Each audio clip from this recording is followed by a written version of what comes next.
Welcome to logical Vidya make you study is in smart. आज के video में हम भारत की नदियों के बारे में जानकारी प्राप्त करेंगे, जिसके अनुसार हमें प्रश्न परीक्षा में पूछे जाते हैं।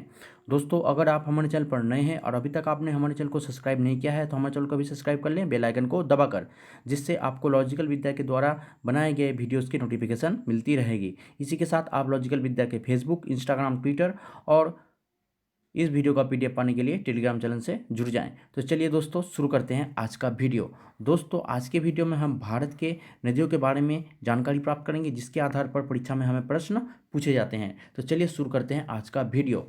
कृष्णा की सबसे बड़ी सहायक नदी तुंगभद्रा नदी है और कृष्णा नदी का उद्गम स्थान महाबलेश्वर के निकट से होता है। ठीक है दोस्तों, वहीं अगर हम लोग तुंगभद्रा नदी की बात करें तो तुंगभद्रा नदी कर्नाटक के गंगामूल नामक चोटी से निकलती है। ठीक है दोस्तों, सिंधु नदी की सबसे बड़ी सहायक नदी चेनाब नदी है और चेनाब नदी का उद्गम स्थान चंद्र और भागा नदियों के मिलने से होता है और यह हिमाचल प्रदेश से ही निकलती है।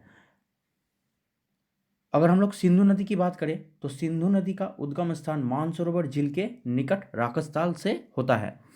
यमुना की सबसे बड़ी सहायक नदी चंबल नदी है और चंबल नदी का उद्गम स्थान मालवा पठार के माहू नामक स्थान के निकट से होता है और मालवा पठार के मध्य प्रदेश से यह निकलती है।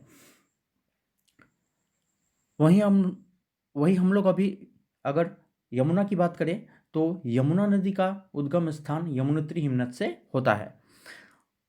दक्षिणी गंगा गोदावरी नदी को कहते हैं। ठीक है दोस्तों, और गोदावरी नदी का उद्गम स्थान त्रंबक महाराष्ट्र से होता है। अब हमें परीक्षा में पूछा जाता है कि दक्षिण भारत की गंगा किसे कहा जाता है।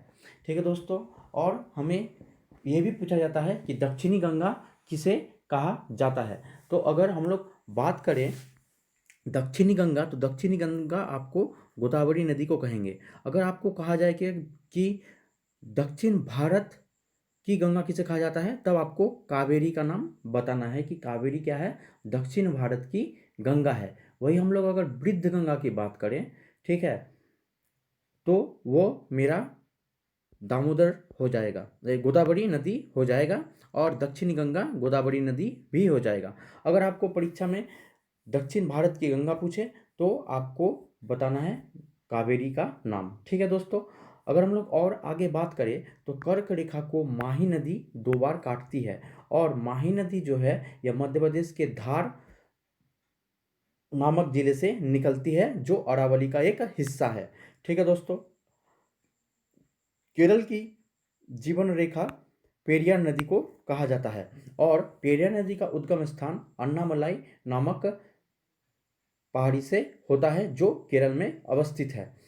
अगर हम लोग और आगे बात करें, बांग्लादेश में गंगा नदी को पद्मा के नाम से जाना जाता है, वहीं बांग्लादेश में ब्रह्मपुत्र को जमुना के नाम से जाना जाता है। तिब्बत में ब्रह्मपुत्र को सांगपो के नाम से जाना जाता है। ठीक है दोस्तों, अगर हम लोग और आगे बात करें तो यमुना का पुराना नाम कालिंदी नदी है। अरावली पर्वत श्रृंखला को बीच में से लूनी तथा बनास नदी प्रणाली विभाजित करती है। ठीक है दोस्तों, और लूनी नदी जो है यह कहाँ से निकलती है, नागपहाड़ से निकलती है और गुजरात के रण के कच्छ में विलुप्त हो जाती है। वहीं अगर हम लोग बनास की बात करें तो बनास नदी जो है ये अरावली पर्वत से निकलती है। ठीक है दोस्तों, आकस्मिक बाढ़ लाने के लिए कुख्यात नदी कोसी नदी है। कोसी नदी जो है इसका उद्गम स्थान माउंट एवरेस्ट के उत्तर में गोसाईधाम से होता है। प्रायद्वीप भारत की दूसरी सबसे लंबी नदी कृष्णा नदी है। हम लोग ने पहले वाले वीडियो में पढ़ा था कि प्रायद्वीप भारत की सबसे लंबी नदी गोदावरी नदी है। अगर आपको दूसरी सबसे लंबी नदी पूछे तो आपको कृष्णा नदी का नाम बताना है। तो कृष्णा नदी का जो उद्गम है यह महाबलेश्वर के निकट से होता है। छोटा नागपुर पठार के पश्चिम में सुवर्ण रेखा नदी है और सुवर्ण रेखा जो नदी है इसका उद्गम झारखंड के छोटा नागपुर पठार पर स्थित रांची के पश्चिम में होता है। ठीक है दोस्तों, छोटा नागपुर पठार के दक्षिण में ब्राह्मी नदी है। ठीक है दोस्तों, तो ब्राह्मी नदी का जो उद्गम स्थान है यह झारखंड के रांची के दक्षिण पश्चिम से निकलती है। ब्राह्मी नदी का निर्माण कोयल और शंख नदियों के मिलने से होता है। ठीक है दोस्तों, तो चलिए अब हम लोग और आगे बात करते हैं। उससे पहले दोस्तों आप हमारे इस वीडियो को लाइक करना ना भूलें। तो चलिए दोस्तों अब हम लोग और जानकारी प्राप्त करते हैं। विंध्याचल और सतपुड़ा के बीच नर्मदा नदी बहती है और नर्मदा नदी का उद्गम स्थान जो है ये अमरकंटक से होता है, जो मध्य प्रदेश में अवस्थित है। ठीक है दोस्तों, प्रायद्वीप भारत की पश्चिम की ओर बहने वाली नदियों में तीसरी सबसे बड़ी नदी साबरमती नदी है। ठीक है दोस्तों, और साबरमती का उद्गम राजस्थान के जयपुर जिले में अरावली पर्वत पर स्थित जय समुद्र झील से होता है। वही हम लोग और आगे बात करें तो भारत की सबसे चौड़ी नदी ब्रह्मपुत्र नदी है और ब्रह्मपुत्र नदी जो है इसका उद्गम स्थान तिब्बत में होता है। ठीक है दोस्तों, अगर हम लोग और आगे बात करें तो खून की नदी के नाम से लोहित नदी को जाना जाता है। ठीक है दोस्तों, और लोहित नदी कांगड़ी गारपो रेंज जो चाइना में मतलब चीन में अवस्थित है वहाँ पर स्थित है।